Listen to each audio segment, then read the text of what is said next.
अस्सलाम वालेकुम स्टूडेंट्स। कल जो आपको मैंने असाइनमेंट दी थी वो थी कि what is the difference between ionic compound and covalent compound. तो उसको थोड़ा सा एक्सप्लेन करते हैं। बहुत से स्टूडेंट ने उसके अच्छे अच्छे आंसर दिए।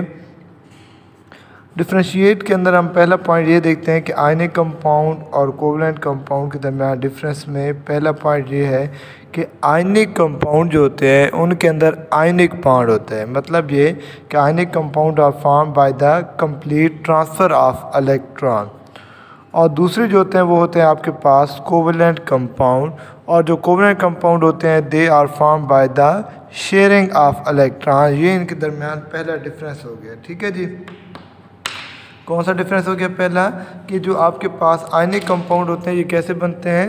दे are formed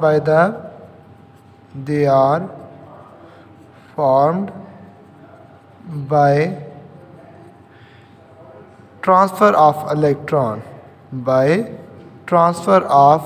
electron from one element to another. ठीक है, ट्रांसफ़र ऑफ इलेक्ट्रॉन से मुराद है कि एक एटम इलेक्ट्रॉन लूज़ करता है और दूसरा एटम इलेक्ट्रॉन गेन करता है। इसको हम कहते हैं ट्रांसफ़र ऑफ इलेक्ट्रॉन।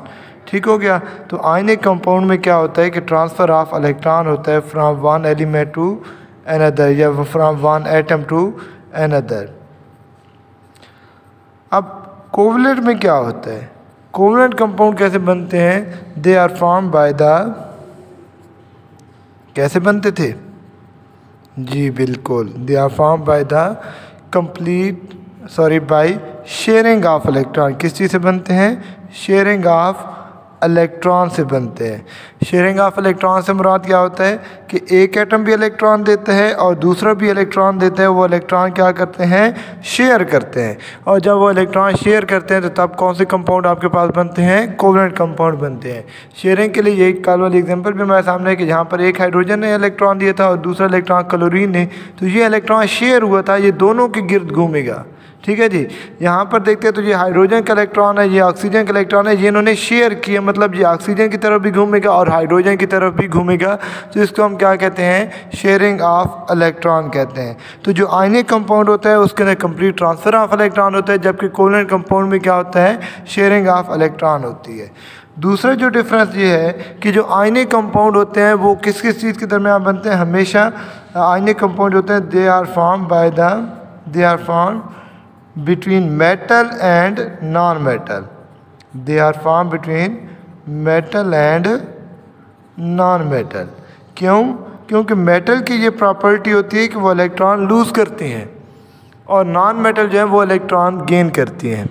ठीक है, तो जब भी मेटल और नॉन मेटल आमने सामने आएंगे तब उनके दरमियान जो बॉन्ड बनेगा वो आयनिक होगा, और जो कंपाउंड बनता है उसको हम क्या कहते हैं? आयनिक कंपाउंड कहते हैं। कोवलेंट कंपाउंड की बात करते हैं तो कोवलेंट कंपाउंड का हम क्या कहते हैं कि दे आर फॉर्म, ये हमेशा ये होगा कि आपके पास दोनों ही नॉन मेटल होंगी। ठीक है, तो हम लिखेंगे they are form between two non metal. ये हमेशा दो नॉन मेटल के दरमियान बनेगा, तो वो कौन सा होगा? कोवलेंट कंपाउंड होगा। ठीक है जी।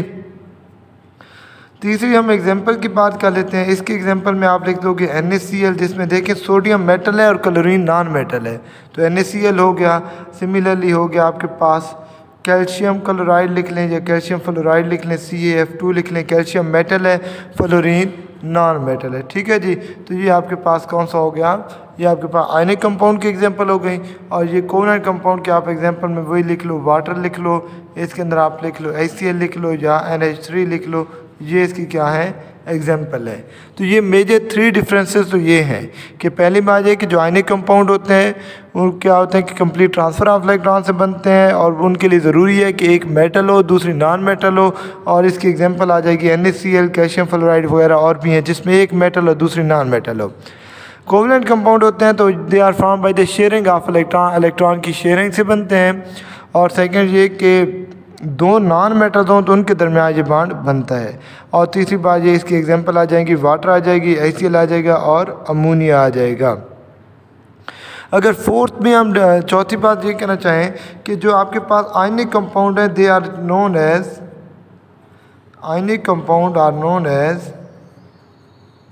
Formula units. इनको हम क्या कहते हैं? इसको हम कहते हैं फार्मूला यूनिट्स कहते हैं। NaCl एक फार्मूला यूनिट्स है, CaF2 भी फार्मूला यूनिट्स है।